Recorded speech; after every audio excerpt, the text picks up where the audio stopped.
Oh, I don't. Well, thank you. All right, before we get started, I do want to encourage anybody who's sitting outside of these two stools, you are more than welcome to squeeze in this way and get close to the action. I've instructed the actors not to bite. Sometimes they listen. You never know. But, okay, so welcome. My name is Jeffrey Chips. I am the founder and artistic director of Steel City Shakespeare Center, and I'm very, very proud to present this performance to you today on this wonderful evening at Bruno San Martino Park. I want to let you know we have a performance run of a little over, around 2 hours. There will be an intermission, which will be signaled by this sound. Okay, so when you hear that, and it's not in the context of the show, then you'll know. There are restrooms available right over there, and they are probably hot, and they smell wonderful, and probably have some very original Pittsburgh graffiti in them. If you are young, maybe don't read that or ask your parents what it means. Okay, we have these things, but before I tell you that, if you've got your phones on you, please silence them so they aren't ringing in the middle of the show.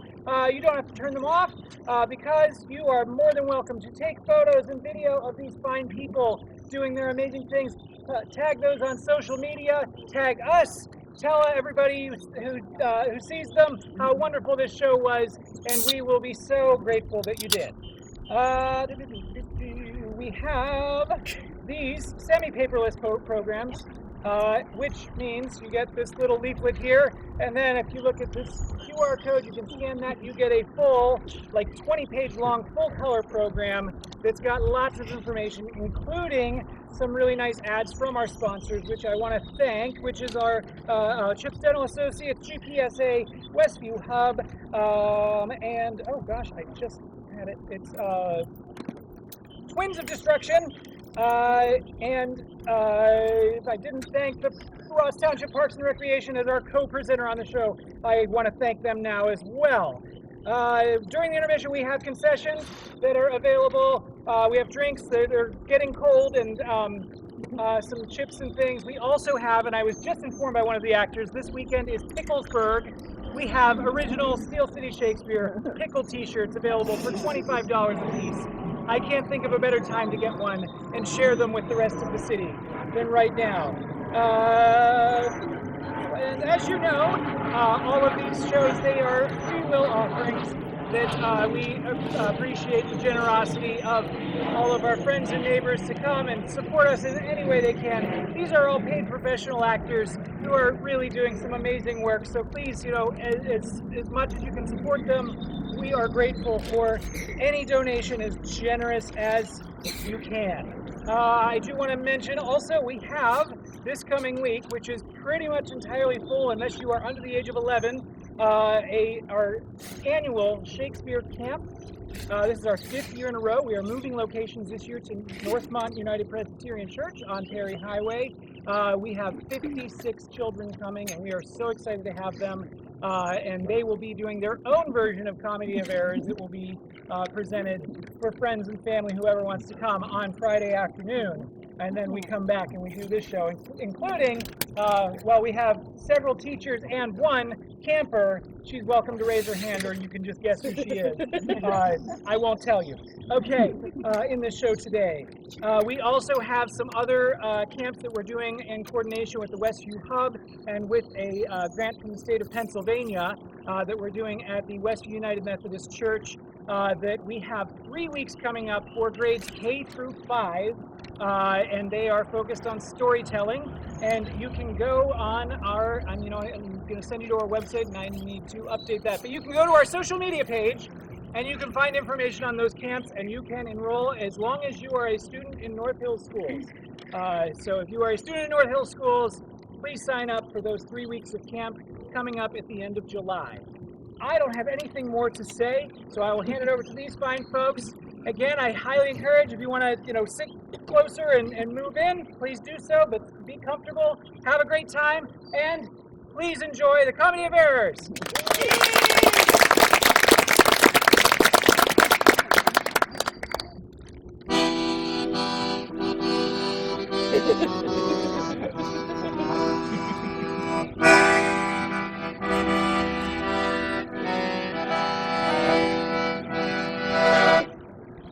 agreed, Solinus, to procure my fall, and by the doom of death end woes and all.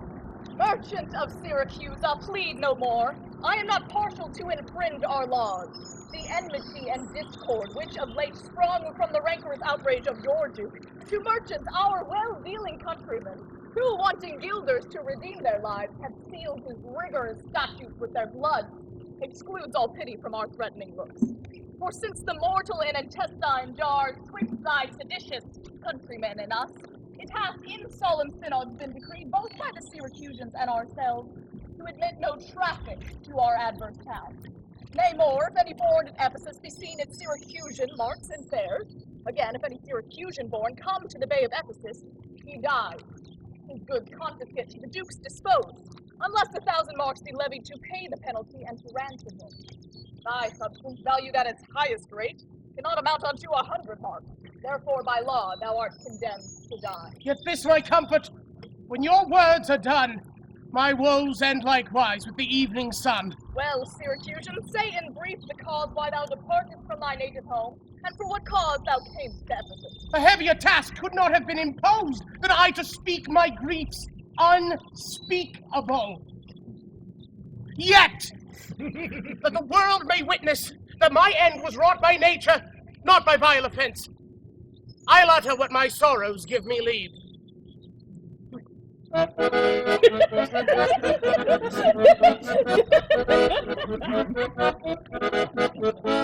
Something familiar, something peculiar, something for everyone, a comedy tonight. Something appealing, Something appalling, something for everyone, A comedy tonight. nothing with kings, nothing with crowns. Bring on the lovers, lions and clowns. Old situations, new complications, nothing portentous or polite. Open up the curtain, comedy tonight.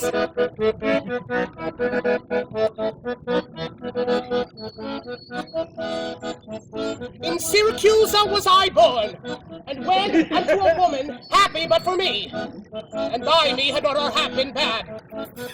With her I lived in joy, our wealth increased by prosperous voyages I often made to Epidamnum, till my factor's death and the great care of goods at random left drew me from kind embracements of my spouse, from whom my absence was not 6 months old, before herself, almost at fainting under the pleasing punishment that women bear, had made provision for her following me, and soon and safe arrived where I was. There had she not been long, but she became a joyful mother of 2 goodly sons. And which was strange, the one so like the other as could not be distinguished but by names. That very hour, and in the selfsame inn, a meaner woman was delivered of such a burden, male twins, both alike. Those, for their parents were exceeding poor, I bought and brought up to attend my sons. Something convulsive, something repulsive, Something for everyone, a comedy tonight. Aesthetic, something balletic. Something for everyone, a comedy tonight. Nothing with God, nothing with fate. Weighty affairs will just have to wait. Nothing that's formal, nothing that's normal. No recitations to recite. Tragedy tomorrow, comedy tonight. My wife, not meanly proud of 2 such boys, made daily motions for our home return. Unwilling, I agreed. Alas, too soon we came aboard. A league from Epidamnum had we sailed, before the always wind-obeying deep gave any tragic instance of our harm. But longer did we not retain but hope, for what obscured light the heavens did grant, did but convey unto our fearful minds a doubtful warrant of immediate death. A comedy tonight. Which, though myself would gladly have embraced, yet the incessant weepings of my wife, weeping before, for what she saw must come, and piteous plainings of the pretty babes, that mourned for fashion, ignorant what to fear, forced me to seek delays for them and me. And this it was, for other means was none. The sailors sought for safety by our boat, and left the ship, then sinking ripe to us.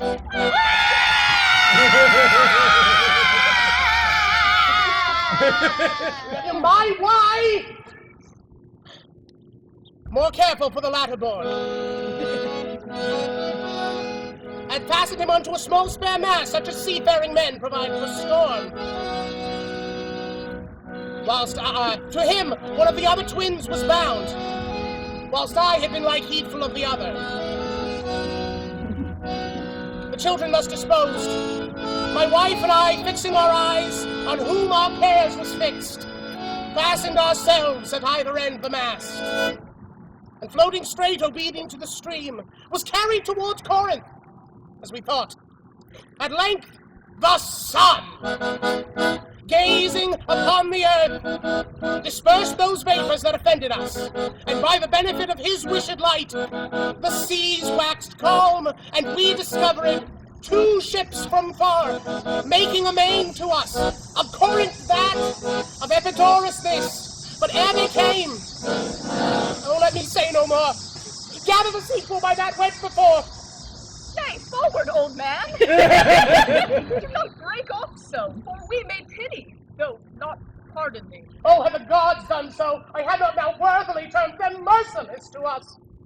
For, ere the ships could meet, by twice 5 leagues, we were encountered by a mighty rock, Dun, dun, dun! which, being violently borne upon, our helpful ship was splitted in the midst.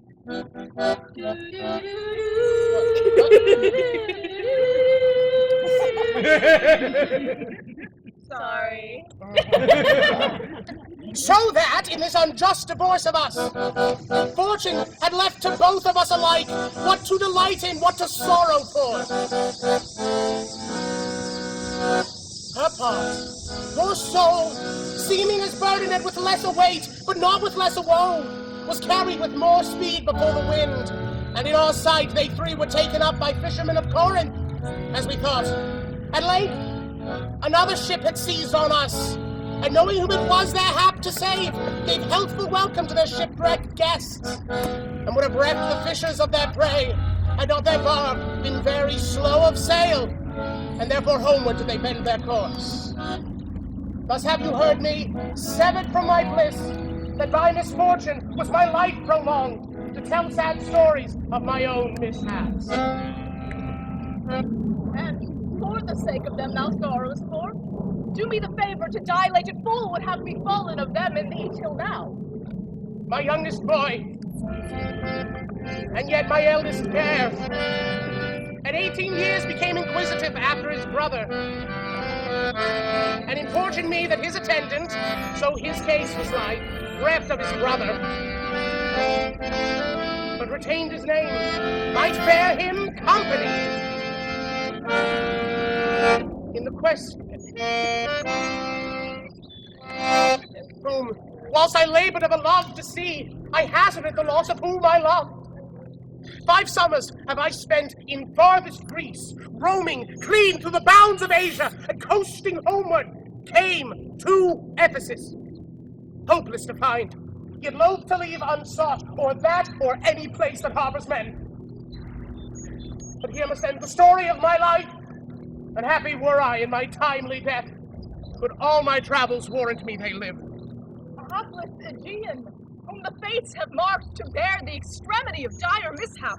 Now trust me, were it not against our laws, against my crown, my oath, my dignity, which princes would they may not disannul, my soul should sue as advocate for thee. But though thou art adjudged to the death, and passed sentence may not be recalled, but to our honor's great disparagement, yet will I favor thee in what I can. Therefore, merchant, I'll limit thee this day to seek thy life by beneficial help. Try all the friends thou hast in Ephesus. Beg thou or borrow to make up the sum and live. If no, thou art doomed to die. Jailer, take me to thy custody. I will, my lord. Hopeless and helpless doth the Aegean wend, but to procrastinate his lifeless end. Something familiar, something peculiar, something for everybody comedy tonight. Something that's gaudy, something that's bawdy, something for everybody comedy tonight. Nothing that's grim, nothing tragic. She plays Ophelia later this week. Stunning surprises, cunning disguises, hundreds of actors out of sight. Pantaloons and tunics, corsins and eunuchs, heroes and chases, Baritones and basses, slanderers, philanderers, cupidity, timidity, mistakes, rhymes, mimes, tumblers, rumblers, bumblers, bumblers, no royal curse, no Trojan horse, and a happy ending, of course. Goodness and badness, man in his madness, this time it all turns out alright. Tragedy tomorrow, comedy tonight. 1, 2, 3.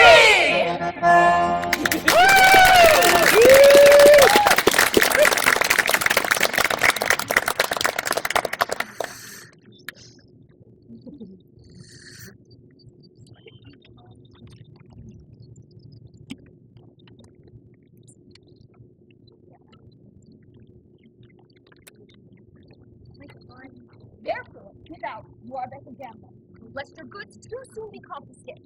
This very day, a Syracuse merchant was at the Leader's for rival Peter, and, not being able to buy out his life, according to the statutes of the town, died ere the wary sun set in the west.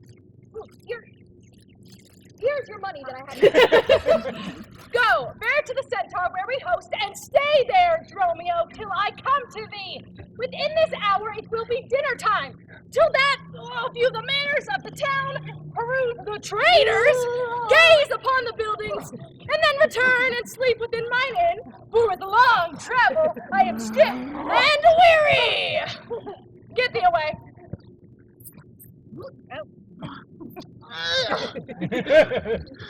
Many a man would take you at your word and go indeed, having so good a mean. A trusty villain, sir, and very often I am dull with care and melancholy. Lightens my humor with his merry jests. What, will you walk with me about the town and then go to my inn and dine with me? I am invited, sir, to certain merchants of whom I hope to make much benefit. I crave your pardon soon at 5 o'clock, thank you. I will meet with you upon the march, and afterwards consort to bedtime. My present business calls me from you now. Farewell till then. I will go lose myself and wander up and down to view the city. I commend you to your own content. He that commends me to mine own content commends me to the thing I cannot get. I to the world am like a drop of water that in the ocean seeks another drop.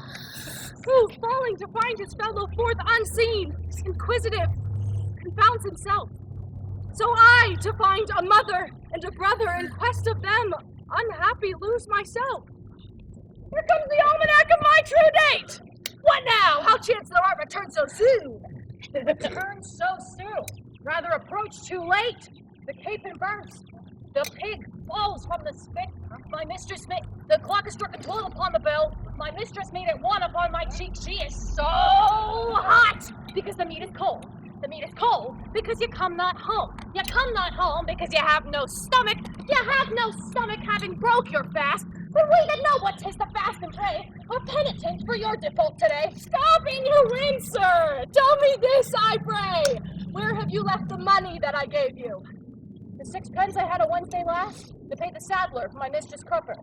The saddler had it, sir. I kept it not. I am not in a sportive humor. Now, tell me, and dally not, where's the money?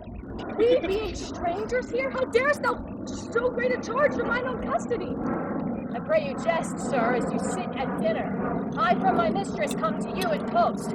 If I return, I shall be post indeed, for she will scour your fault upon my pate. Methinks your fall, like mine, should be your clock, and strike you home without a messenger. Come, Dromio, come! These jests are out of season! Preserve them till a merrier hour than this! Where is the gold I gave in charge to thee? Gold to me? Why, you gave no gold to me. Come on, sir knave! Have done your foolishness, and tell me how thou hast disposed thy charge. My charge was but to fetch you from the mart, home to your house, sir, the Phoenix, to dinner. My mistress and her sisters stays for you. Now, as I am a Christian, answer me in what safe place you have bestowed my money, or I shall break that merry sconce of yours that stands on tricks when I am undisposed. I have some marks of yours upon my pate, and some of my mistress' marks upon my shoulders, but not 1,000 marks between you both. If I should pay your worship those again, perchance you will not bear them patiently. My mistress marks? What mistress, slave, hast thou? Your worship's wife! My mistress at the Phoenix! She that doth fast till you come home to dinner, and prays that you will hie you home to dinner. What? Wilt thou flout me thus into my face, being forbid? There! Take you that, sir knave! What mean you, sir? For God's sake, hold your hands. Nay, and you will not, sir?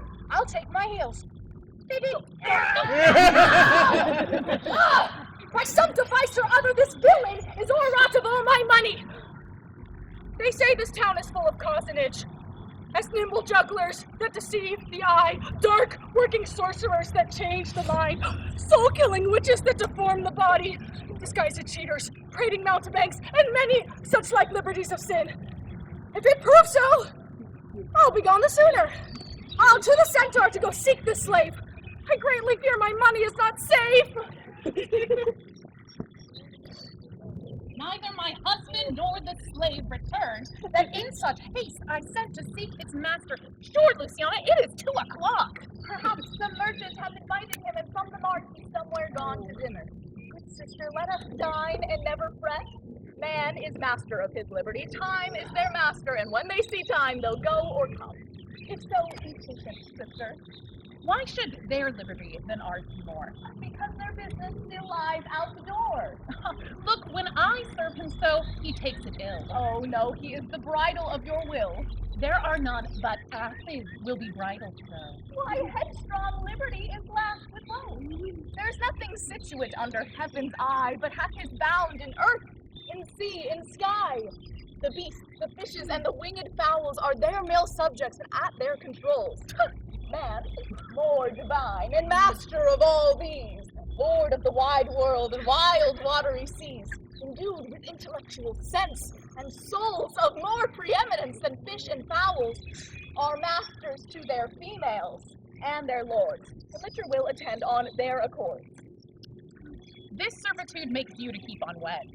Not this, but troubles of the marriage bed. But were you wedded, you would bear some sway. Ere I learn love, I'll practice to obey. How, if your husband starts some other where? Till he come home again, I would forbear. Oh, patience, unmoved. No marvel of those sheep-paws. They can be meek that have no other cause. A wretched soul bruised with adversity, oh, we bid be quiet when we hear it cry. But if we were burdened with like weight of pain, as much or more ourselves we would complain. So, thou with no unkind mate to grieve thee, in urgent helpless patience would relieve me. But if thou were to live to see like right be reft, this fool bag patience in thee will be left. Well, I will marry one day, but to try. Here comes your man. Now is your husband nigh. Say, is your tardy master now at hand? No, he's at 2 hands with me, and that my 2 ears can witness. Say, now, didst thou speak with him? Knowest thou his mind? Aye, he told his mind upon mine ear. Beshrew his hand, I could scarce understand it. Spake he so doubtfully thou couldst not feel his meaning? Nay, rather he struck so plainly, I could too well feel his blows.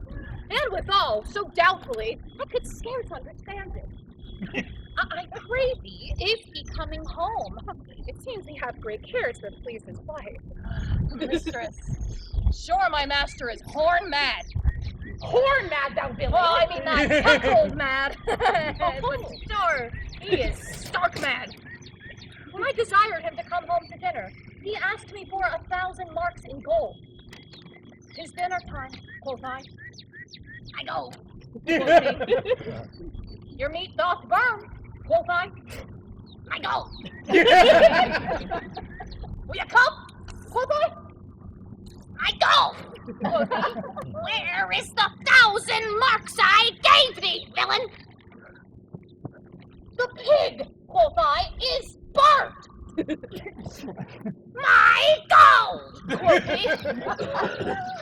My mistress, quoth I. Hang up thy mistress, I know not thy mistress, out on thy mistress! Quoth my master. I know, quoth he. No wife, no house, no mistress. So that my errand do unto my tongue, I thank him, I bear him upon my shoulders. For, in conclusion, he did beat me there. Go back again, slave, and fetch him home. Go back again and be new beaten home? For God's sake, send some other messenger. Back, slave, or I will break thy pate cross. Oh, you bless that cross with other beating. Between you, I shall have a holy head. Hence, latent peasant, fetch thy master home! Am I so wound with you as you with me that like a football you do spurn me thus? He will spurn me hence, and you will spurn me hither. If I last in this service, you must case me in leather. Sir! What? How impatient flowereth in your face. His company must do his minions graced, whilst I at home starve for a married work. Hath homely age the alluring beauty took from my poor cheek? And he hath wasted it. Are my discourses dull? Barren my wit? If voluble and sharp discourse be marred, on kindness blunts it more than marble hard. Do their gay vestments his affections bait? It's not my fault, he's master of my state. What ruins are in me that can be found by him not ruined? Then is he the ground of my defeatures? My decayed fair, a sunny look of his would soon repair. The too unruly deer, he breaks the pail and feeds from home. Poor I am, but his stale. Self-harming jealousy, fie, beat it hence. Unfeeling fools can with such wrong descend. I know his eye doth homage otherwhere, or else what less that he would be here. Sister, you know he promised me a chain, with that alone love that would detain, that he would keep fair quarter with the spell. I see the jewel vest enameled will lose his beauty, and yet the gold abides still that others touch, yet often touching will wear gold. Yet no man that hath a name in falsehood and corruption doth it shame. Since my beauty cannot please his eye, I'll weep what's left away, and weeping die. How many fond fools serve mad jealousy?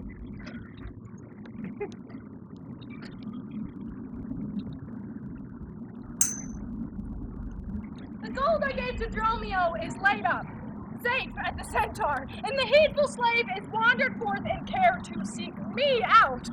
By computation and mine host report, I could not speak with Dromio since at first I sent him from the mart. See, here he comes. How now, sir? Is your merry humor altered? As you love stroke, so jest with me again. You know no centaur. You receive no gold. Thy mistress sent to have me home to dinner. My house was at the Phoenix. Wast thou mad that thus so madly thou didst answer me? What answer, sir? When spake I such a word? Even now, even here, not half an hour since. I did not see you since you sent me hence. Home to the centaur with the gold you gave me. Villain, thou didst deny the gold's receipt and toldst me of a mistress and a dinner for which I hope thou feltst I was displeased. I am glad to see you in this merry vein. But what means this jest? I pray you, master, tell me. Yea, dost thou jeer and flout me in the teeth? Thinkst thou I jest? Hold, take thou that and that! Hold your hand, sir. Now your jest is earnest. Upon what bargain do you give it me? Because that I familiarly sometimes do use you for my fool and chat with you, your sauciness will jest upon my love and make a common my serious hours. When the sun shines, let foolish gnats make sports, but creep and crannies when he hides his beams. If you will jest with me, know my aspect, and fashion my demeanor to your looks, or I will beat this method in your sconce! Sconce, you call it? Though you would leave battering, I would rather have it ahead. And you use these blows long, I must get a sconce for my head. And ensconce it too, or else I shall seek my wit in my shoulders. But I pray you, master, why am I beaten? Dost thou not know? Nothing, sir, but that I am beaten. Shall I tell you why? Aye. And wherefore? For they say every why hath a wherefore. Why? First for flouting me, and then wherefore for urging it a second time to me. Was there ever any man thus beaten out of season, wherein the why and the wherefore is neither rhyme nor reason? Well, sir, I thank you. Thank me, sir, for what? Marry, sir, for this something that you gave me for nothing. I'll make you amends next to give you nothing for something. But say, sir, is it dinner time? No, sir. I think the meat wants that I have. In good time, sir. What's that? Basting. Oh, sir, then will be try. If it be, sir, I pray you eat none of it. Your reason? Lest it make you choleric. And purchase me another dry basting. Oh, sir! Learn to jest in good time. There's a time for all things. I just have denied that before you were so choleric. By what rule, sir? Marry, sir. By a rule as plain as the plain bald pate of Father Time himself. Let's hear it.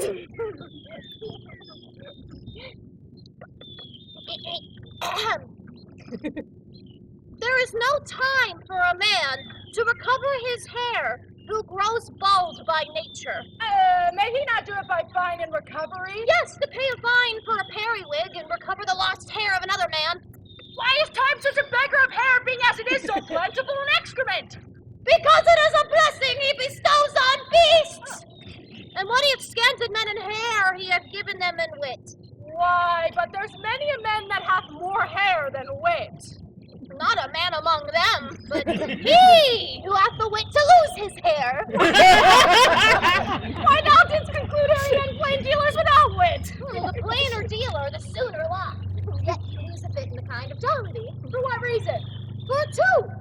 And sound ones too. Nay, not sound, I pray you.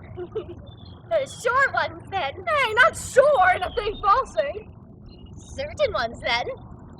Name them. The one, to recover the money that he spends in tiring. The other, that at dinner they should not drop in his porridge. You would all this time have proved there is no time for all things? Marion did, sir, namely, in no time to recover hair lost by nature. But your reason was not substantial why there is no time to recover. Thus I mend it. Well, time is bald. And therefore, till the world's end, we'll have bald followers.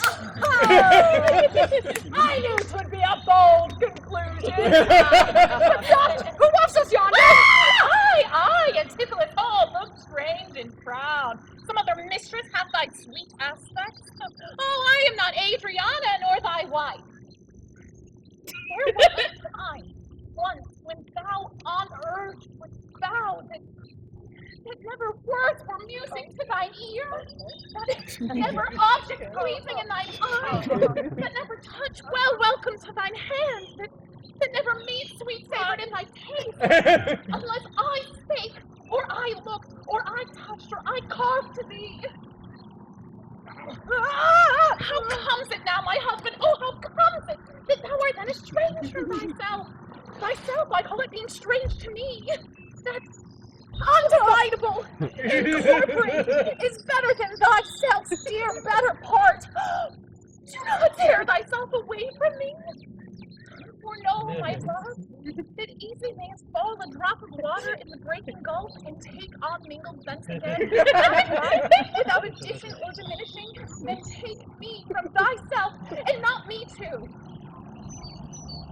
How dearly would it touch thee to the quick, if thou were to hear that I were licentious, that this body, consecrate to thee, by ruffian lust should be contaminated?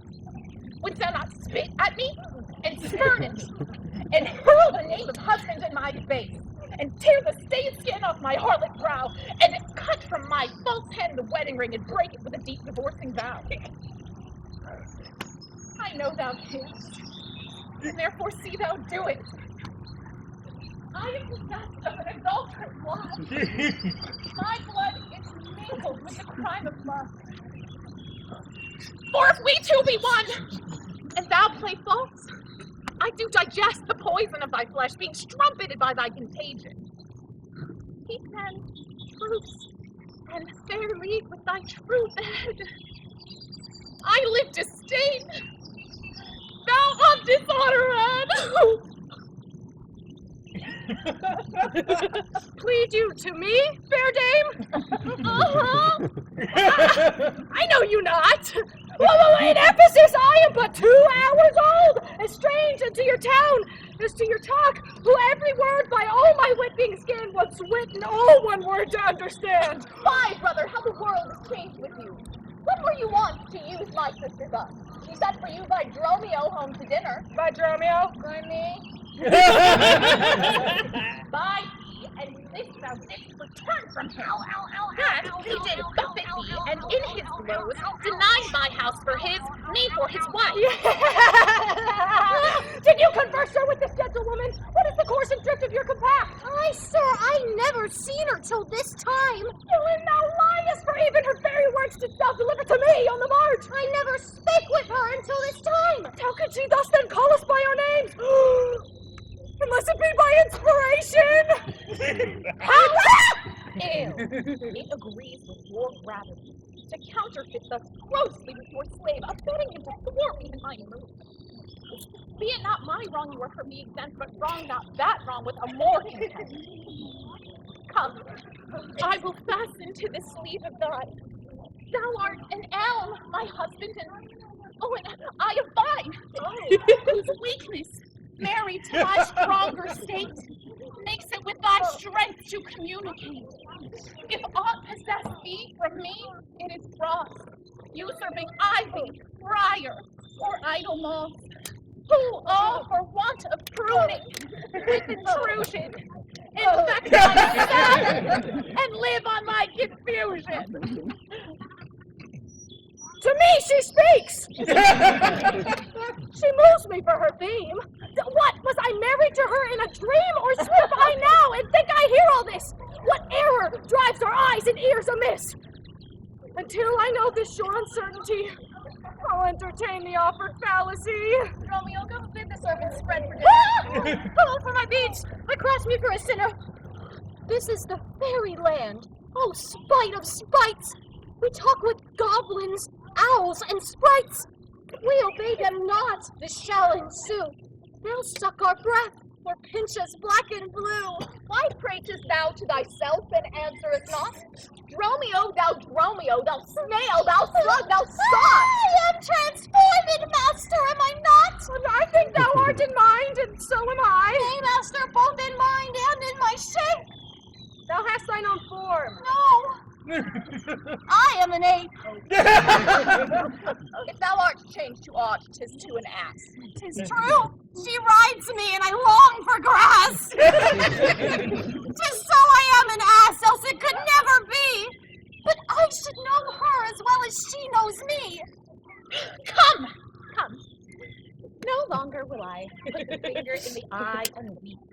and play the fool whilst man and master laugh my woes to scorn. Come, sir, to dinner. Dromio. Keep the gate. Husband, I will dine above with thee today and shrive thee of 1,000 idle pranks. Sirrah, if any call for your master, let none enter, and come, sister. Dromio, play the porter well. Am I in earth, in heaven, or in hell? Sleeping or waking? Mad or well advised? Known unto these and to myself disguised. I'll say as they say, for so, and in this mist all adventures go. Master, shall I be porter at the gate? Aye, and let none enter lest I break your pate. Come, and lest we dine too late.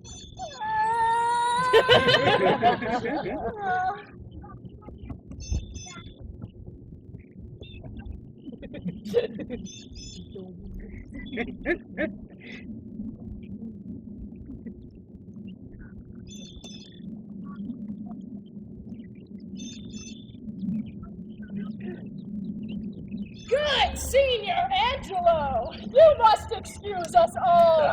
My wife is shrewish when I keep not hours. Say that I lingered with you at your shop to see the making of her carcanet, and that tomorrow you will bring it home.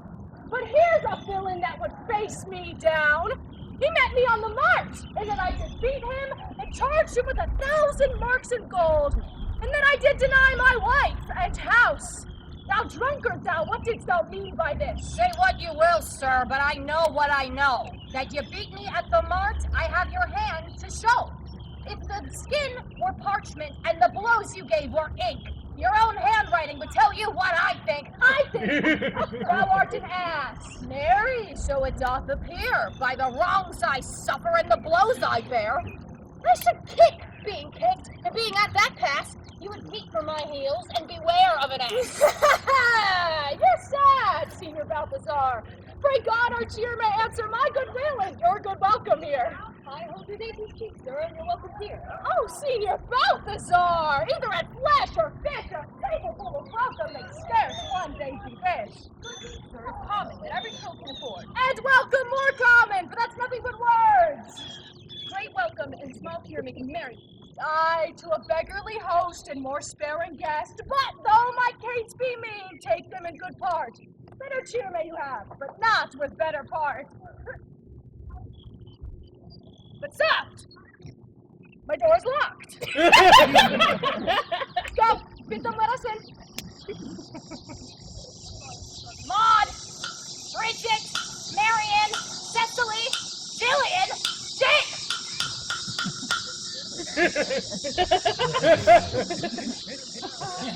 Mome, Molt Horse, Capon, Coxcomb, Idiot, Patch! Either get thee from the door or sit down at the hatch. Dost thou conjure for wenches that thou callest for such store, when one is one too many? Go, get thee from the door!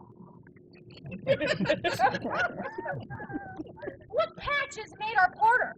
My master stays in the street. Let him walk from whence he came, lest he catch cold on his feet. Who talks within there? Hell, open the door. All right, sir. I'll tell you when, and you'll tell me wherefore. Wherefore? For my dinner. I have not dined today.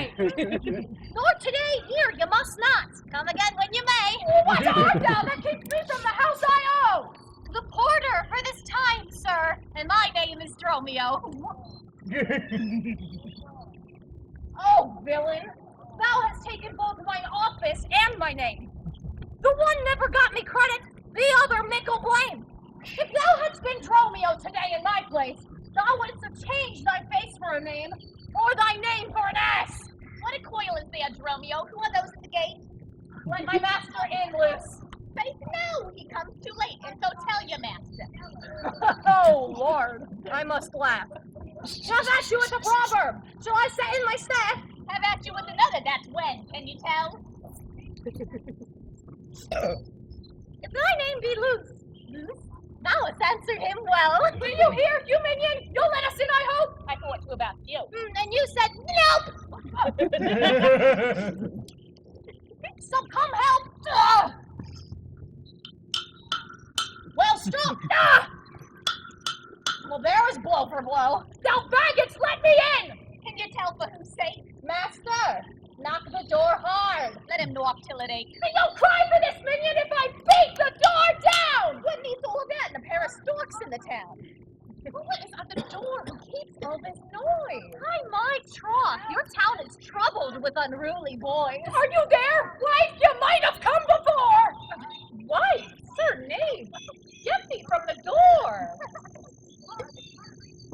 If you went in pain, master, this knave would go sore! Here is neither cheer, sir, nor welcome. We would fain have either.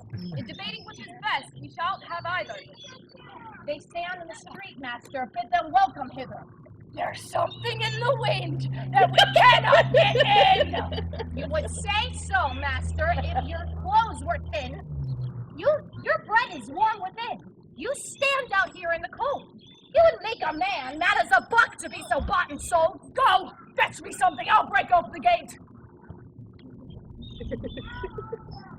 Breakity breaking here, and I'll break your knave's pate. A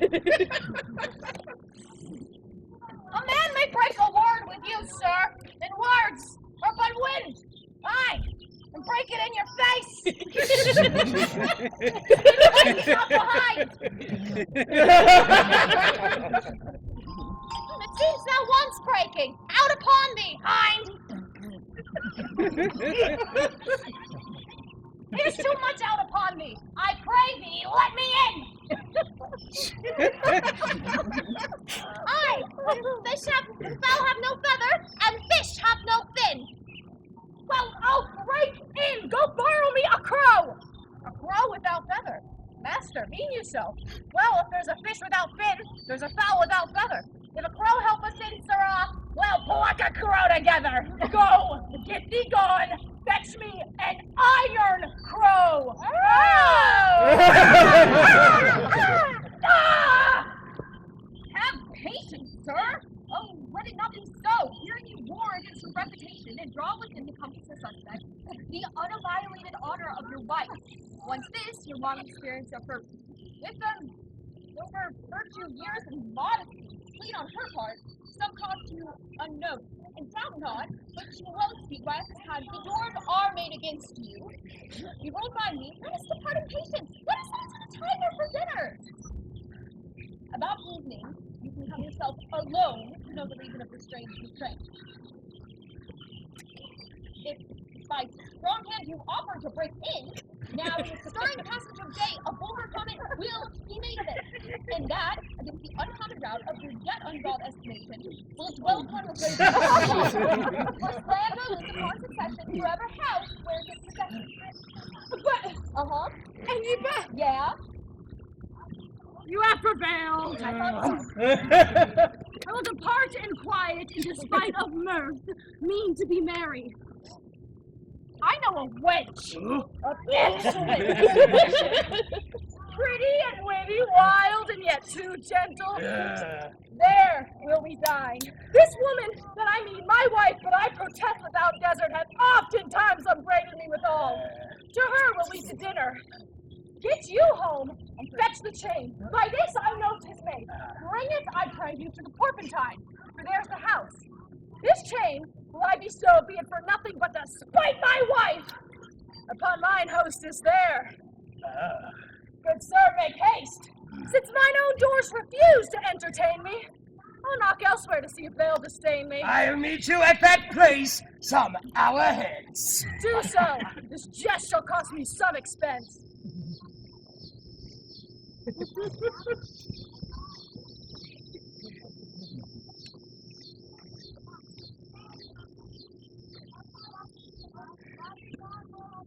may it be that you quite forgot a husband's office.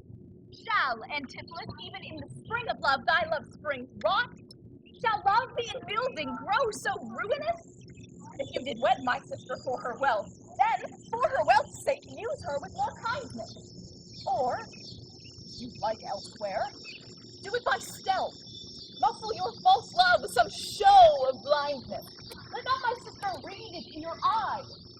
Be not thy come thy own shame's orator.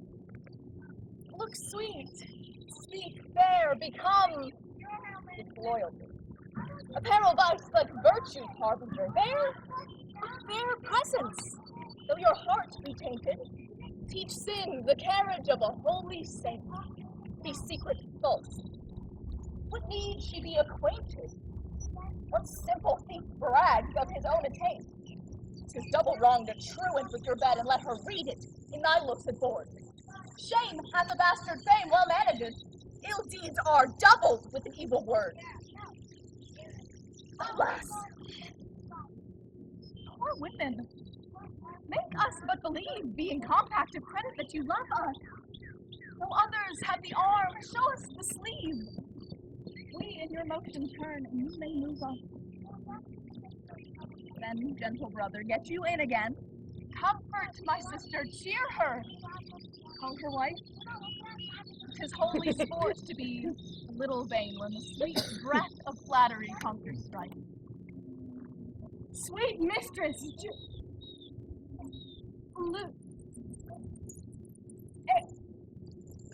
what your name is, else I know not. Nor by what wonder you do hit of mine. Less in your knowledge, in your grace, you show not that our earth's wonder, more than earth divine. Teach me, dear creature, how to think and speak. Lay open to my earthly gross conceit, smothered in errors, shallow, feeble, weak, the folded meaning of your words deceit. Against my soul's pure truth, why labor you to make it wander in an unknown field? Are you a god? Would you create me new? Transform me then, into your power I'll yield. But if that I am I, then well I know your weeping sister is no wife of mine, nor to her bed no homage do I owe. Far more to you do I decline. Oh, train me not, sweet mermaid, with thy note to drown in thy sister's flood of tears. Sing, siren, for thyself, and I will float. Spread o'er the silver waves thy golden hairs. And as a bed, I'll take them and there lie, and in that glorious supposition think he gains by death that has such means to die. Let love be life. Be drowned if she sink. What, are you mad that you reason so? Not mad, but maiden. How, I do not know. It is a fault that springeth from your eye. Well, for gazing on your beams, fair sunbeam by. Gaze when you should, and that will clear your sight. As good to wait, sweet love, as look on night. Why call you me, love? What? Tell my sister so. Thy sister! That my sister. No! It is thyself.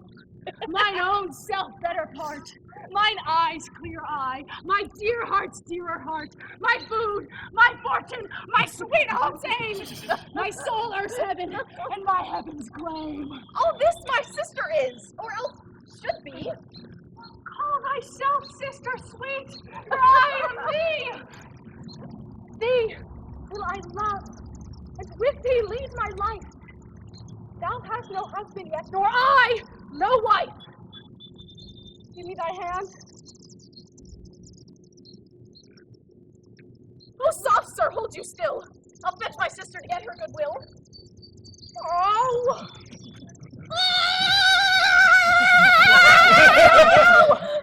Whereabouts thou so fast? Do you know me, sir? Am I Dromio? Am I your man? Am I myself? Thou art Dromio. Thou art thy man. Thou art thyself. I am an ass. I am a woman's man, and besides myself. Oh, what woman's man, and how besides thyself? Marry, sir, besides myself, I am due to a woman. One that claims me. One that haunts me. One that will have me. Oh, what claims lays she to thee? Marry, sir, such a claim as you would lay to your horse, and she would have me as a beast. Not that I, being a beast, she would have me, but that she, being a very beastly creature, lays claim to me. What is she? A very reverend body, aye, such a one as a man may not speak of without he say, Sir Reverence. I have but lean luck in the match, and yet she is a wondrous fat marriage. What dost thou mean by fat marriage? Marry, sir, she's the kitchen wench, and all grease. And I know not what use to put her to, but to make a lamp of her. And run by her own light! I warrant her rags in the tallow in them would burn a Poland winter. If she lived till doomsday, she'd burn a week longer than the whole world. What's her name? Nell, sir, but her name in 3/4, that's an L. And 3/4? Did not measure her from hip to hip. And she bears some breath. No longer from head to foot than from hip to hip. She is spherical. Like a globe. I could find out countries in her. In what part of her body stands Ireland?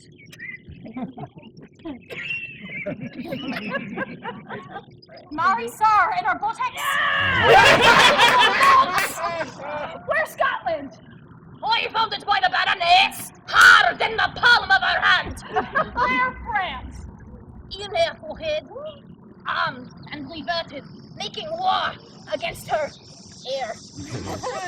Where England? I looked for the chalky cliffs, but I could not find them. So I guess they stood in her chin, by the salt plume that ran between France and it. Where's Spain? Faith, I thought not, but I felt it hot in her breath. Where America, the Indies? Oh, sir, upon her nose, all over with rubies, carbuncles, declining their rich aspect into the hot breath of Spain, which sent whole armadas of carracks to be balanced at her nose. Where stood Belgium? The Netherlands? Oh, sir, I did not look so low. No. To conclude, this drudge or diviner laid claim to me, called me Dromio, swore I was assured to her, told me what privy marks I had about me, such as the mark of my shoulder, the mole in my neck, the great wart on my left arm. And I, amazed, ran from her as a witch. And I think, if my chest had not been made of faith and my heart of steel, she'd have turned me to a curtled dog and made me turn in the wheel. Go! Hide ye presently! Post the road! And if the wind blow any way from shore, I will not harbor in this town tonight. If any bark put forth, come to the march where I will walk till thou return to me. If everyone knows us, and we know none, 'tis time, I think, to trudge back and be gone. As from a bear a man would run for life, so fly I from her who would be my wife. Oh.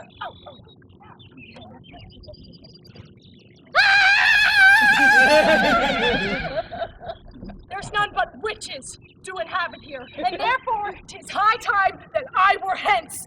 She that doth call me husband, even my soul doth for a wife abhor. But her fair sister, possessed with such a gentle, sovereign grace, of such enchanting discourse and presence, hath almost made me traitor to myself. But lest myself be guilty to self-wrong, I'll stop mine ears against the mermaid's song. Master Antipholus! Aye, that's my name. I know it well, sir. Well, here is the chain. I thought to obtain you at the Porpentine. The chain, unfinished, made me stay thus long. What is your will that I shall do with this? But please yourself, sir, I've made it for you. It is for me, sir. I'm bespoken not. Not once, not twice, but 20 times you have. Go home with it, and please your wife withal. And soon at 5 o'clock, I'll visit you, and then receive my money for the chain. Oh, I pray you, sir, Receive the money now, for now you see chain nor money more. You are a merry man, sir! Very well.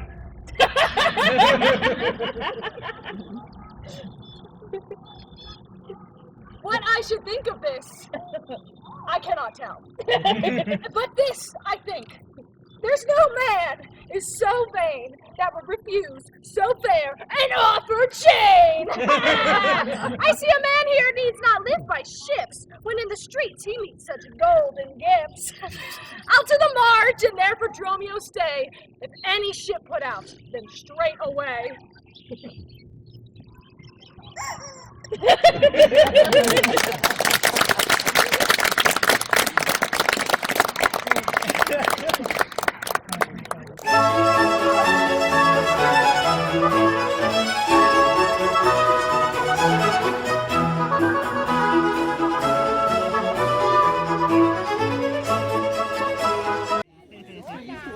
Yeah, I've seen it. AJ like involved in quite a few arcade things, which is like really, really cool. I haven't been around much. Even just the sum that I do owe to you is growing to me by Antipholus. And in the instant that I met with you, he had of me a chain. Please, if you walk with me down to his house, I will discharge my bond and thank you too. That liver may you say, see where he comes. While I go to the goldsmith's house, go thou and buy a rope's end. That will I bestow among my wife and her confederates for locking me out of my doors by day. But soft, I see the goldsmith. Buy thou a rope and bring it home to me. I buy £1,000 a year, I buy a rope. A man as well hope up that trust to you. I promise you your presence and the chain, but neither chain nor goldsmith came to me. But like you thought our love would last too long if it were chained together, and therefore came not. Saving your merry humor, here's the note. How much your chain weighs to the utmost carat, the fineness of the gold, and chargeable fashion, which doth amount to 3 odd ducats more than I stand indebted to this gentleman, who, I pray you see him presently discharged, for he is bound to sea and stays but for it. Well, I am not furnished with the present money. Besides, I have some business in the town. Good signor, take the stranger to my house, and with him take the chain, and bid my wife disperse the sum on the receipt thereof. Yeah. Perchance I will be there as soon as you. Then you will bring the chain to her, yourself. No, bear it with you, lest I come not time enough. Well, sir, I will. Have you the chain about you? And if I have not, sir, I hope you have, or else you may return without your money. Come, I pray you, sir. Give me the chain. Both wind and tide stays for this gentleman, and I, to blame, have held him here too long. Good Lord! You use this dalliance to excuse your breach of promise to the Porpentine. I should have chid you for not bringing it, but like a shrew, you first begin to brawl. The hour still's on. I pray you, sir, dispatch. Hear how he importunes me. The chain! Why, give it to my wife and fetch your money! Come, you know I gave it you even now. Either send the chain or send by me some token. Fine! Now you run this humor out of breath. Come, where's the chain? I pray you, let me see it. My business cannot brook this down. Say where it'll go or no. If not, I'll leave him to the officer. I answer you. What should I answer you? The money that you owe me for the chain! I owe you none till I receive the chain! You know I gave it you half an hour since. You gave me none! You wrong me much to say so! You wrong me more, sir, in denying it. Consider how it stands upon my credit. Well, officer, arrest him at my suit. Oh my. I do charge you in the Duke's name to obey me. Oh, this touches me in reputation. Either consent to pay this sum, or I attach you by this officer. Consent to pay thee that I never had? Arrest me, foolish fellow, if thou darest! Here is thy fee. What? Arrest him, officer. I would not spare my brother in this case if he should scorn me so apparently. I do arrest you. Oh, here's the suit. Well, I do obey till I give thee bail, but sirrah, you shall buy the sportest deer as all the metal in your shop will answer. Sir, I will have law in Ephesus, to your notorious shame. I doubt it not. Master, there's a bark of epidamnum that stays but till her owner comes aboard, and then, sir, she bears away. Our fraughtage, sir, I have conveyed aboard, and I have bought the oil, the balsamum, and the aqua vitae. The ship is in her trim. The merry wind blows fair from land. They stay for naught at all, but for their owner, master, and yourself. How now? A madman? Why, thou peevish ship, what ship of epidamnum stays for me? A ship you sent me to hire waftage? Thou drunken slave, I sent thee for a rope, and told thee to what purpose and what end. You sent me to a rope's end as soon. You sent me to the bays, sir, for a bark. I will debate this matter at more leisure, and teach your ears to list me with more heed. To Adriana, villain, hide thee straight. Give her this key.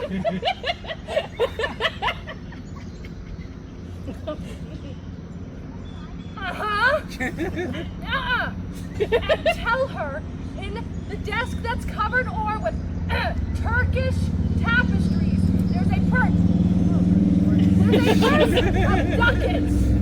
Let her send it. Tell her I am arrested in the street, and that shall bail me.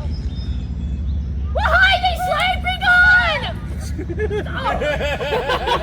On, officer, to prison till it come. To Adriana? That is where we dined, where Dousabel did claim me for her husband. She is too big, I hope, for me to compass. Thither I must, though against my will, for servants must their masters' minds fulfill.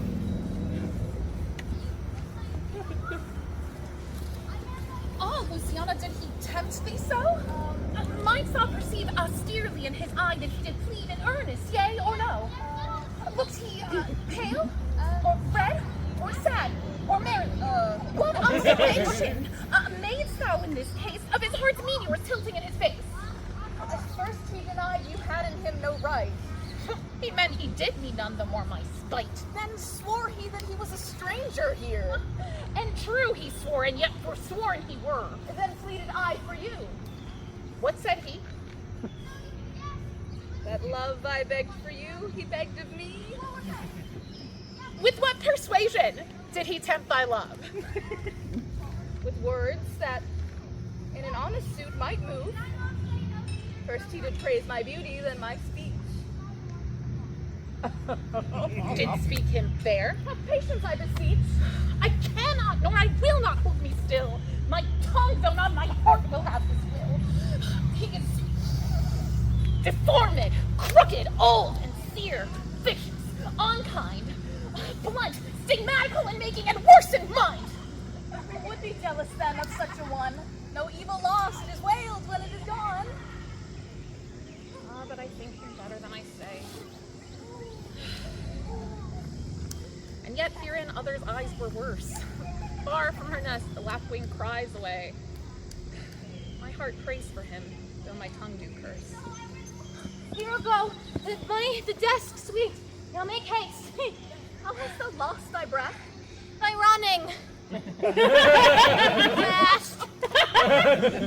Say, where's thy master? Dromio, is he well? No, he's in Tartar limbo, worse than hell. A devil in an everlasting garment hath him, one whose hard heart is buttoned up with steel. A fiend, a fairy, pitiless and rough, a wolf, nay worse, a fellow in all buff, a back friend, a shoulder clapper, one that countermands the passages of alleys, creeks, and narrow lands, a hound that runs counter, yet draws dry-foot well, one that, before the judgment, carries poor souls to hell. Oh! Why, man, what is the matter? I know not the matter. He is rested on the case. What is he arrested then? Tell me in whose suit? I do not know in whose suit he is rested well, but in a suit of buff that rested him, that I can tell. Will you send him, mistress, for mention the money in the desk. Go, sister, fetch the money. This I should wonder at, that unknown to me, you should be in debt. Tell me, was he arrested on a band? Not on a band, but on a stronger thing, a chain. Do you not hear it ring? What, the chain? No, the bell. 'Tis time I were gone. It was 2 ere I left him, now the clock strikes 1. The hours come back, that did I never hear? Oh, yes. If any hour meets a sergeant, he turns back for very fear. As if time were in debt. How fondly dost thou reason? Time is a very bankrupt and owes more than he's worth to season. Nay, he's a thief too. Have you not heard men say that time comes stealing on by night and day? If he be in debt, and theft, and the sergeant in the way, hath he not reason to turn back an hour and a day? Go! Go, Dromio. There's the money. Bear it straight. Bear thy master home immediately. Come, sister. I am pressed down with conceit. Conceit my comfort and my injury. There's not a man I meet but does salute me as if I were their well-acquainted friend, and everyone does call me by my name. Some tender money to me, some invite me, some other give me thanks for kindnesses, some offer me commodities to buy. Even now, a tailor called me in his shop and showed me silks that he had bought for me. And therewithal took measure of my body. Sure, these are imaginary wiles, and Laplands and sorcerers inhabit here. Master, here's the money you sent me for. What? Have you the picture of old Adam, new apparelled? What gold is this, and what Adam dost thou mean? Not the Adam that keeps the paradise, but the Adam that keeps the prison. He who goes in the calfskin that was killed for the prodigal. He that came behind you, sir, like an evil angel, and bid you forsake your liberty. I understand thee not. No? 'Tis a plain case. He that goes like a base vial in a case of leather. The man, sir, that when gentlemen are tired, gives them a sob and rests them. He that takes pity on decayed men and gives them suits of durance. He that sets up his rest to do more exploits with a mace than a Morris pike. What, thou meanst an officer? Aye, sir! The sergeant over the band. He that brings any man to answer it that breaks his band. One that thinks a man always going to bed and says, God give you good rest. Well, sir, they're resting your foolery.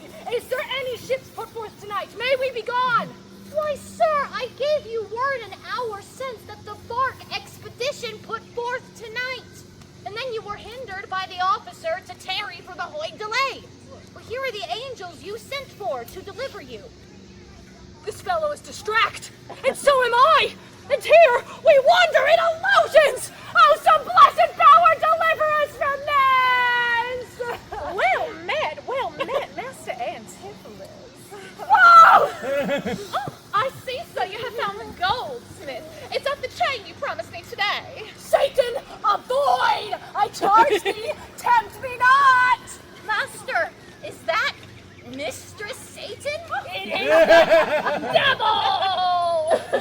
Nay, it is worse. She is the devil's dam. And here she comes, in the habit of a light wench. And thereof comes of that wenches say, God damn me. That's as much as to say, God make me a light wench. It is written that they appear to men like angels of light. Light is but an effect of fire, and fire will burn. Ergo, light wenches will burn!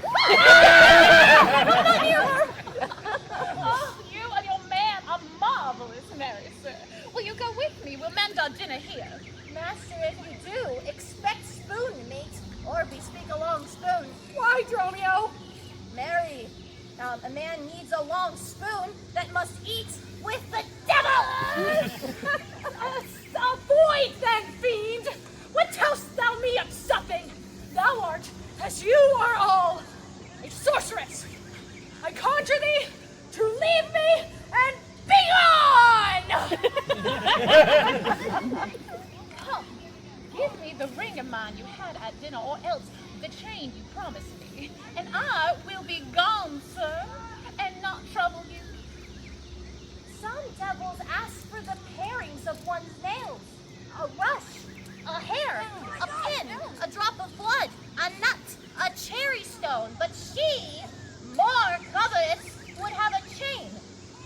sister be wise.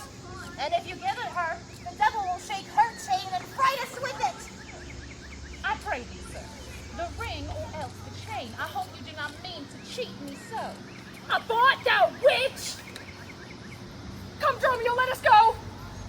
Fly pride, says the peacock, mistress, that you know. Ah! Jesus, holy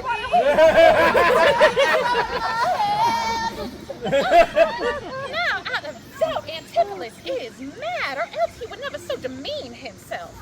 A ring of mine he hath worth 40 ducats, and for the same he promised me a chain. Now, both one and other he denies me now. The reason I gather he is mad, besides this present instance of rage, is a mad tale he told today at dinner of his own doors being shut against his entrance. Be like his wife, acquainted with his fits.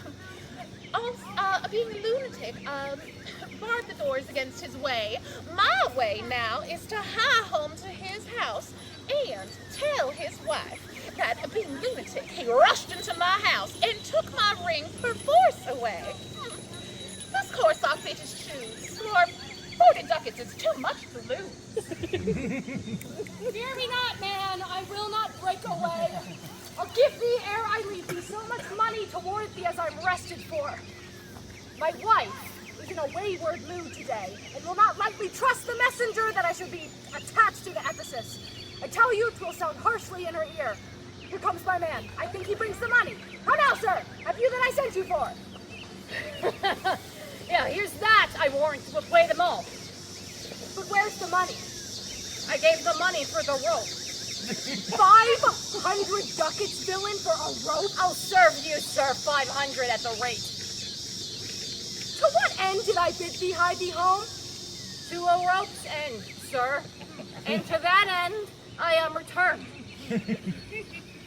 And to that end, sir, I will welcome you! Good presentation! I am in adversity! Do not hold thy tongue! Nay, rather persuade him to hold his hands! Thou horse and senseless villain! I were senseless that I would not feel your blows! Thou art sensible in nothing but blows, and so is an ass! I am an ass indeed! You may prove it by my long years! I have served this man from the hour of my nativity to this instant, and have nothing at his hands for my service but blows.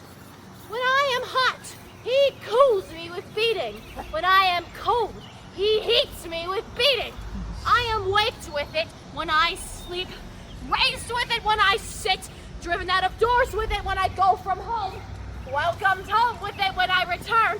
Nay, I bear it on my shoulders as a beggar wants her brat.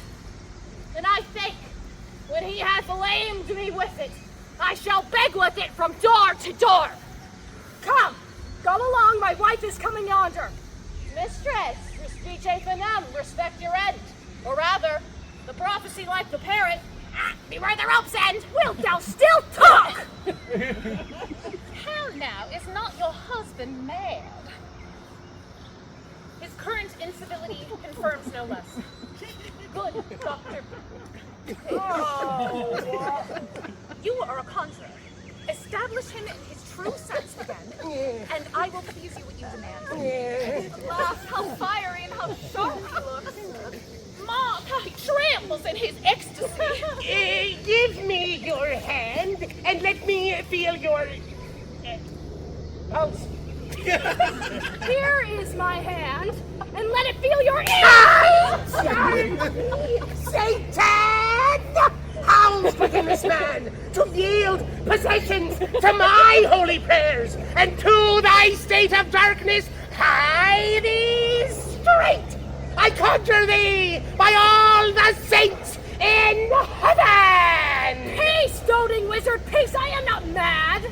Oh, that thou wert not, poor distressed soul. You minion, you! Are these your customers? Did this companion with the saffron face revel and feasted at my house today? Whilst upon me the guilty doors were shut, and I denied to enter in my house! Oh, husband, God doth know you dined at home. Where would have you had stayed until this time, free from these slanders and this open shame? Dined at home! Thou villain, what sayest thou? Sir, sooth to say, you didn't not dine at home. Were not my doors shut up and I locked out? Perdie, your doors were locked and you shut out. And did not she herself revile me there? Sans fable, she herself reviled you there. Did not her kitchen maid rail, taunt, and scorn me? Certes, she did. The kitchen vessel scorned you. And did not I, in rage, depart from thence? In verity, you did. My bones bear witness, which since have felt the vigor of his rage. Is it good to soothe him in these contraries? It is no shame. The fellow finds his vein, and yielding to him humors well his friends. Thou hast suborned the goldsmith to arrest me! Alas, I sent money to redeem you by Dromio, who came in haste for it. Money by me. Heart and goodwill, you might, but surely, master, not a rag of money. Whence not thou to her for a purse of ducats? He came, and I delivered it. And I am witness with her that she did.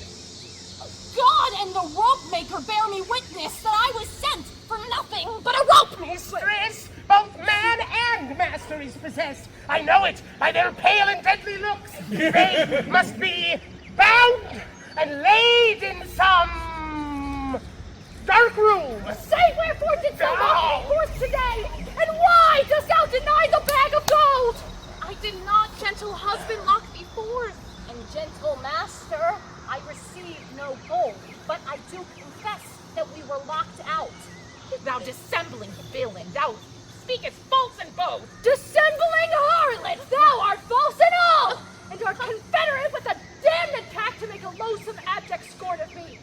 But with these nails, I'll pluck out these false eyes that would behold in me this shameful heart! Bind him, let him not come near me. More company! The fiend is strong within him. I mean, poor man, how pale and wan he looks. What? Wilt thou murder me? Thou jailer, I am thy prisoner! Wilt thou suffer them to make a rescue? Master, let him go. He is my prisoner, and you shall not have him. And don't bind this man, for he is frantic too. What wilt thou do, thou fiendish officer? Hast thou delight to see a wretched man do outrage and displeasure to himself? My prisoner. And if I let him go, Daddy also will be required of me. I will discharge thee ere I go from thee. Bear me forthwith to his creditor, and knowing how the debt grows, I will pay it. Master Doctor? See them safely conveyed home to my house. A most unhappy day. Almost unhappy strumpet! Master, I am here entered in bond for you. Out on thee, villain! Wherefore dost thou mad me? Will you be bound for nothing? Be mad, good master. Devil! God help poor souls, how idly do they talk. Bear them hence. Go you with me, sister. Tell me, at whose suit is he arrested at? One Angelo Goldsmith. You know of them? I know the man. Tell me, what is the sum he owes? 200 ducats. How grows the sum due? To chain your husband out of it. He did bespeak a chain for me, but had it not. When as your husband, all rage today, came into my house and snatched a ring from me, a ring I saw upon his finger just now, hereafter did I meet him with shame. It may be so, but I did not see it. Come, jailer, bear me to where the goldsmith is. I long to learn the truth of herein at large. Godfrey, I bear me shall loose again! Oh, and come with naked swords! Let us find help in the fight again! Ah! I see these witches are afraid of swords! Ow! See, that would be your wife. Now ran from you. Come to the centaur. Fetch our stuff from thence. How long we were safe and sound aboard. Hey, stay here this night. Surely they will do us no harm. You see, they speak us fair, give us gold.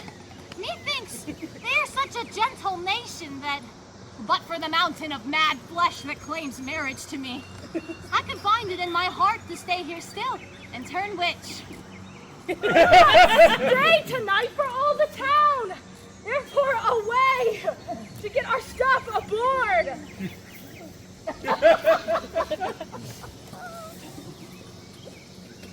I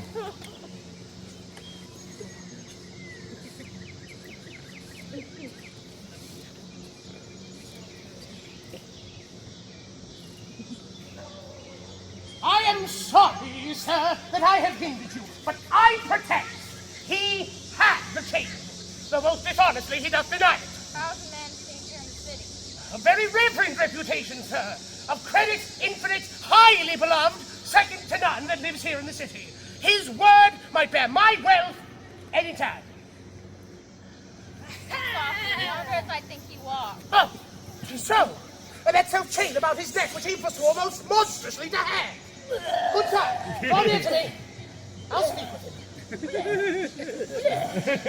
Signor Antipholus, I wonder much that you would put me to this shame and trouble, and not without some scandal to yourself, with circumstance and oaths, so to deny this chain, which now you wear so openly.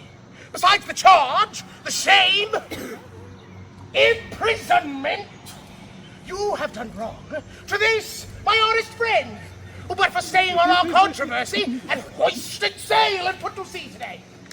This chain you had. Can you deny it? I think I had. I never did deny it. Yes, you did, sir, and forswear it too. Wow, who heard me to deny it or forswear it? These fears of mine, they fear me. Try on thee, wretch, to spend it not thou to walk where any honest men resort.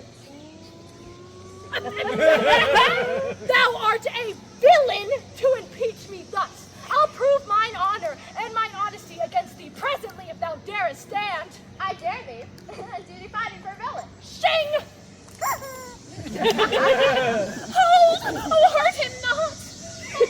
For God's sake, he is mad. Some get within him. Take away his sword. Bind Romeo too and bear them to my house. Run, master, run! For God's sake, take a house! Oh, here! This is some priory inn, or we are spoiled!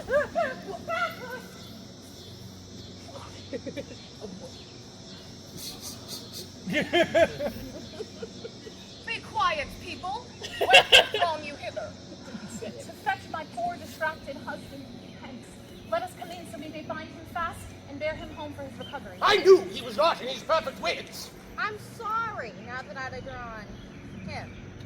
How long hath this possession held the man? This week he had been heavy, sour, sad, and much different than the man he was, but till this afternoon his passion ne'er brake into extremity of rage. Hath not he lost much wealth by rack of sea?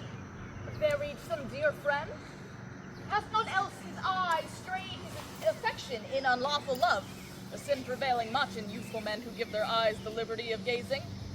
Which of these sorrows is he subject to? To none of these except it be the last, namely some love that drew him off from home. You should for that have reprehended him. Why, so I did. Aye, but not rough enough. As roughly as my modesty would let me. Haply in private. And in assemblies too. Aye, but not enough. It was the copy of our conference. In bed he slept, not for my urging it. At board he fed, not for my urging it. Alone it was the subject of my theme. In company I often glanced it. Still did I say it was vile and bad. And thereof comes it that the man was mad. The venom clamors of a jealous woman poisons more deadly than a mad dog's tooth. It seems his sleep were hindered by thy railing, and thereof comes it that his head is light. Thou sayest his meat was sauced with thy upbraidings. Unquiet meals make ill digestion, and thereof the raging fire of fever bred. And what's a fever but a fit of madness? Thou sayest his sports were hindered by thy brawls. Sweet recreation barred, what doth ensue but moody and dull melancholy, kinsman to grim and comfortless despair, that her healed, a huge infectious troop of pale distemperatures and foes to life. In food, in sport, and life-preserving rest, to be disturbed would mad or man or beast. Consequence is, thy jealous fits hath scared thy husband from the use of wits. I never reprehended him, but mildly, when he demeaned himself rough, rude, and wildly. Good people, enter and lay hold on him. No, Then let your servants bring my husband forth. Neither. He took this place for sanctuary, and it shall privilege him from your hands, till I have brought him to his wits again, or lose my labor in assaying it. I will attend to my husband, be his nurse, diet his sickness, for it is my office and will have no attorney but myself. Therefore, bring my husband forth and let me have him home with me. Be patient, for I will not let him stir till I have used the approved means I have, with wholesome syrups, drugs, and holy prayers to make of him a formal man again. It is a branch and parcel of mine oath, a charitable duty of my order. Therefore depart, and leave him here with me. I will not hence without my husband. And ill it doth beseem your holiness to separate the husband and the wife. Be quiet and depart. Thou shalt not have him. Complain unto the Duke of this indignity. Come, go. I will fall prostrate at his feet, and never rise until my tears and prayers have won his grace to come in person and take perforce my husband from the abbess. By this, I think the dial point is 5. Anon, I'm sure the Duke himself in person comes to sweep the melancholy veil, the place of death and sorry execution behind the pictures of the abbey here. Oh, upon what cause? By Reverend Syracuse merchant, who brought unluckily to the bay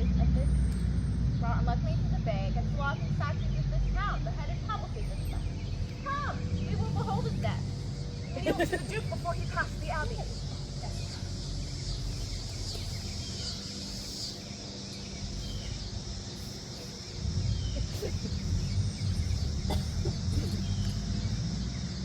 Yet once again proclaim it publicly. If any friend will pay the sum for him, he shall not die. So much we tender him. Justice, most sacred Duke, against the abbess. She is a virtuous and a reverend lady. It cannot be that she hath done thee wrong. May it please your grace, Antipholus, my husband, who you paid, I made lord of me and all I had at your important letters, this ill day, a most outrageous fit of madness took him, and desperately he hurried through the streets. With him, his bondsmen, all as mad as he, doing displeasure to the citizens by rushing in their houses and bearing thence rings, jewels, anything his rage did like. Once did we get him bound and send him home, where I had gone to make right the wrongs he had committed. Anon, I know not by what strong escape he broke from those that had the guard of him, and with his madmen, with his bondsmen, bent madly on us with ireful passion and drawn swords. Once did we come again to get him bound. Then he fled to this abbey, where the abbess will not suffer us to fetch him out, nor bore him hence, so we may bear him home. Therefore, most gracious Duke, by thy command, let him be brought forth and borne hence for help. Long since thy husband served me in my wars, and I to thee engaged a prince's word, but now this makes him master of thy bed, to do him all the grace and good I could. Go, some of you, knock at the abbey gate, and bid the lady abbess come to me. I will determine this before I stir. Oh, mistress! Shift and save yourself. My master and his man are both broke loose, beaten the maids around, bound the doctor, whose beard they singed off with brands of fire. And ever as it blazed, they threw on him great pails of puddled mire to quench the hair. My master preached his patience, and all the while his man with scissors nixed him like a fool. And sure, unless you send current help, between them, they will kill the conjurer. Peace, fool! Thy master and his man are here, and this is false that thou dost report to us. I tell you the truth, I did not breathe almost since I did see it.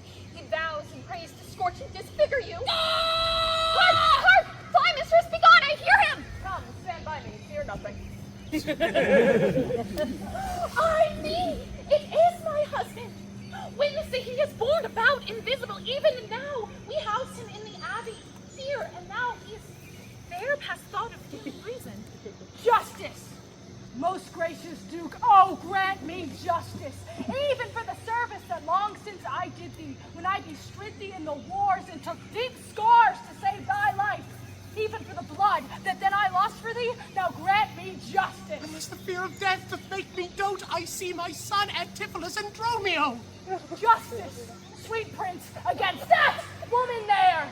She whom thou hast gave to me to be my wife, that hath abused and dishonored thee, even in the height and strength of injury, beyond imagination, is the wrong that she this day has shamelessly thrown on me.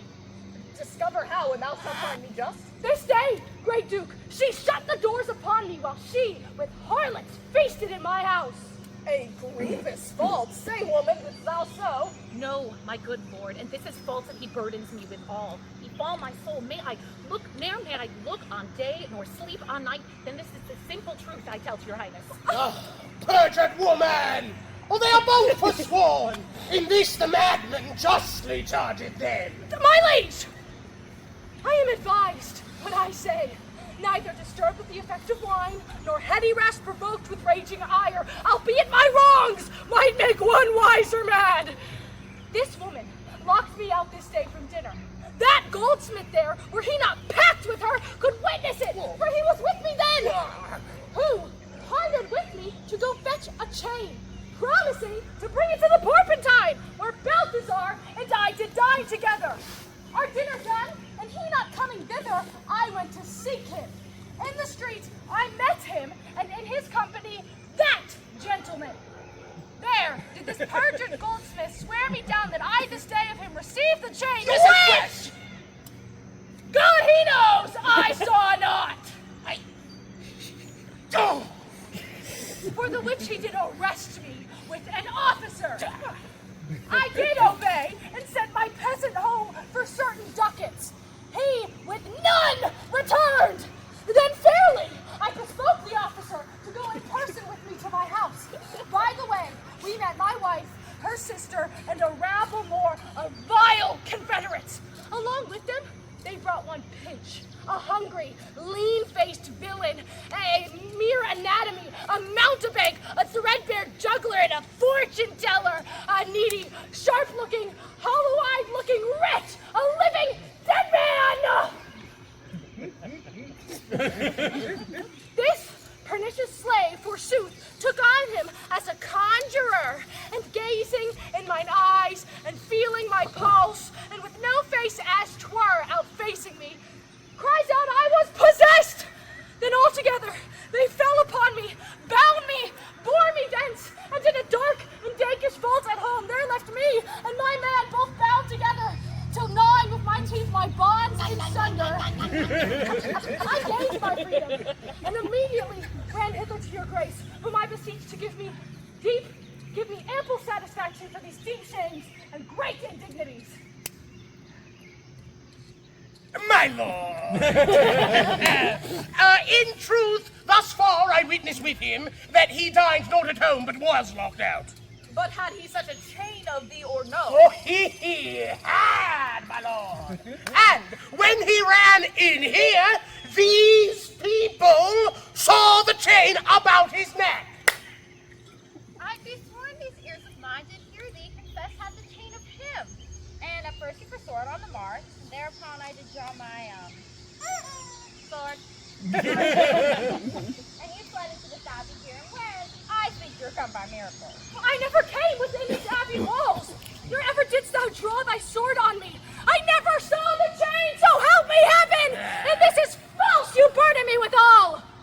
Why, what an intricate impeach is this? I think you all have drunk of Circe's cup. Here you housed him, here he would have been. If he were mad, he would not plead so coldly. You say he dined at home, the goldsmith here denies that saying. Cyril, what say you? Sir, he dined with her there at the Porpentine. He did, and snatched that ring from my finger. 'Tis true, my liege, this ring I had of her. Sorry. Sawest thou him enter at the abbey here? Oh, yes, my liege, as surely as I do see your grace. Why, this is strange. Go, call the abbess hither. I think you all are mated or stark mad. Most mighty Duke, vouchsafe me speak a word. Happy I see a friend will save my life and pay the sum that may deliver me. Speak freely, Syracusan, what thou wilt. Is not your name, sir, called Antipholus? And is that your bondman, Dromio? Within this hour, I was his bondsman, sir. But he, I thank him, gnawed into my cords. Now I am Dromio, and his man, unbound. I am sure you both of you remember me. Ourselves we do remember by you, sir, for lately we were as bound as you are now. You are not Pinch's patient, are you? Why look at you, stranger? You know me well. I never saw you in my life till now. Oh, grief hath changed me since you saw me last, and careful hours with time's to form at hand have written strange features in my face. But tell me, yet dost thou not know my voice? Neither. Dromio, nor thou? No, trust me, sir, nor I. I am sure thou dost. Aye, and I am sure I do not. And whatsoever a man denies, you are now bound to believe him. Not know my voice. Oh, time's extremity. Hast thou so cracked and splitted my poor tongue in 7 short years, that here my only son knows not my feeble key of untuned cares?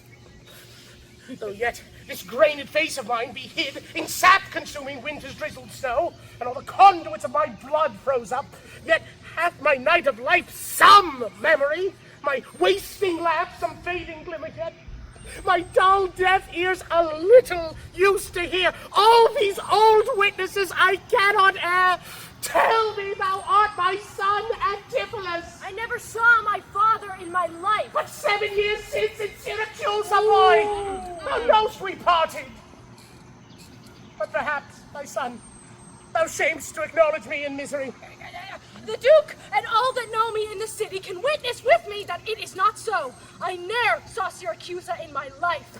I tell thee, Syracusan, 20 years have I been patron to Antipholus, during which time he ne'er saw Syracusa. I see thy age and dangers make thee dote. No,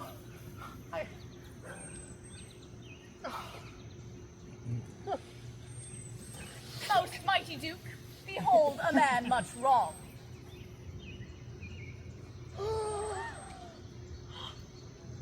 I see 2 husbands. My eyes deceive me.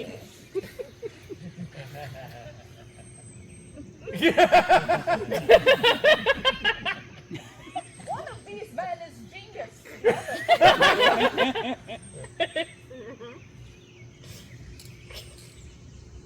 And so of these.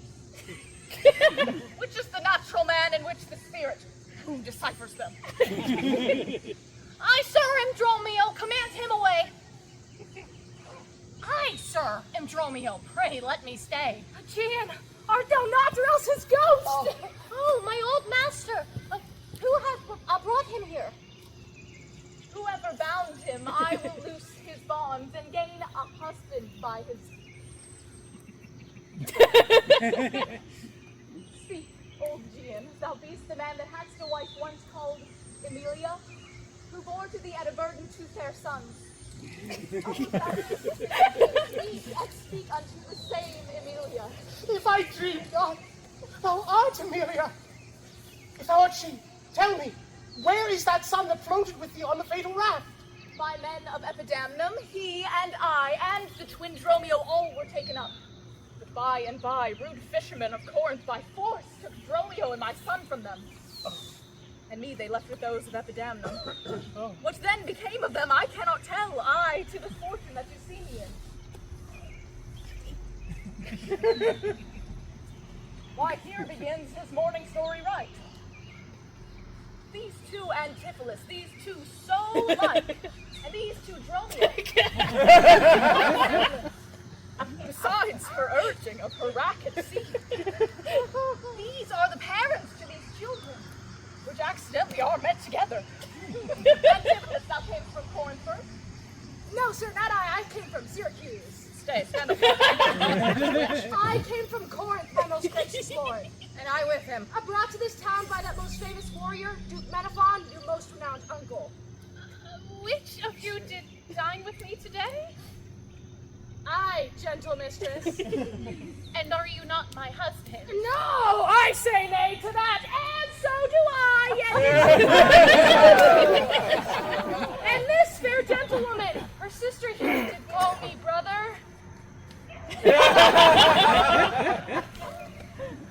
What I told you then, I hope I have leisure to make good, if this be not a dream I see and hear.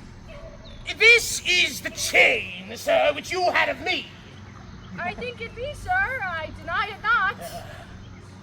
And you, sir, for this chain, arrested me? I think I did, sir. I deny it not. I sent you money to be your bail by Dromio, but I think he brought it not. No, none by me. Oh, these ducats I received from you, and Dromio, my man, did bring them me. Oh. See, we still did meet each other's man, and I was ta'en for him, and he for me, and thereupon these errors arose. These ducats pawn I for my father here. It shall not be. Thy father hath his life. Sir, I will have that diamond from you. Up there, take it, and much thanks for my good cheer. Yep. Renowned Duke, vouchsafe to take the pains to go with us into the abbey here, and here at large discourse at all our fortunes, and all that are assembled in this place, that by this sympathized one day's error have suffered wrong. Go, keep us company, and we shall make full satisfaction.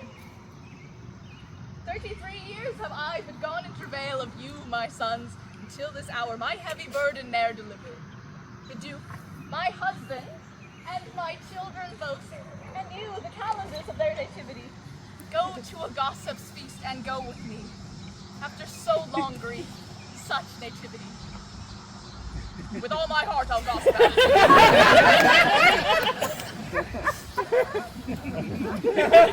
Master? Oh! Shall I fetch your stuff from shipboard? Dromio, what stuff of mine hast thou embarked? Your things that lay at host, centaur? Ah, he speaks to me! I am your master! Dromio! Come! Go with us! We'll look to that anon! Embrace thy brother here. Rejoice with him. There's a fat friend at your master's house that kisses you for me today at dinner. She shall be my sister and not my wife. Methinks you are my glass and not my brother. I see in you I am a sweet-faced youth. Will you go in to see them gossiping? Not I, sir, but you are my elder. That's a question. How shall we try it?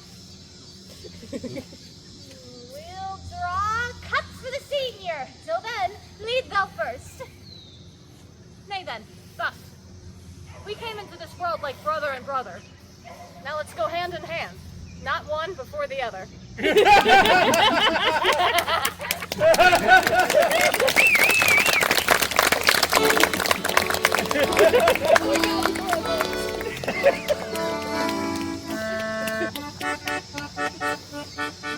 The girls today in society go for classical poetry.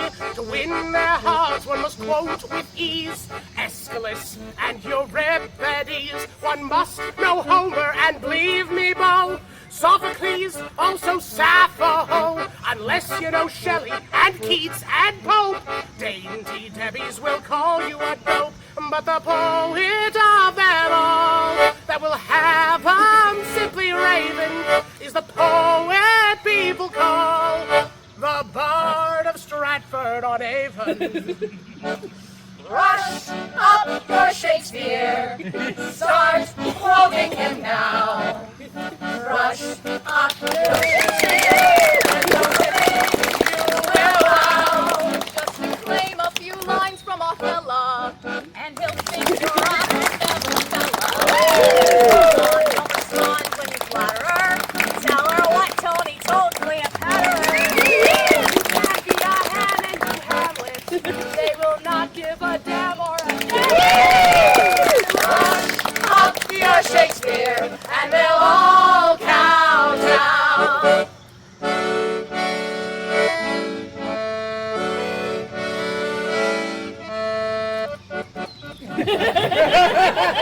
Brush up your Shakespeare, start quoting him now. Brush up your Shakespeare, and the women you will bow. If your girl is a Washington Heights dream, treat your kid to a Midsummer Night's Dream. And if sure to be shocked she pretends well, just remind her that all's well that ends well. If they say your behavior is heinous, kick 'em right in the Coriolanus. Brush up your Shakespeare, and they'll all kowtow. And they'll all kowtow. And they'll all kowtow. Forsooth, and they'll all kowtow.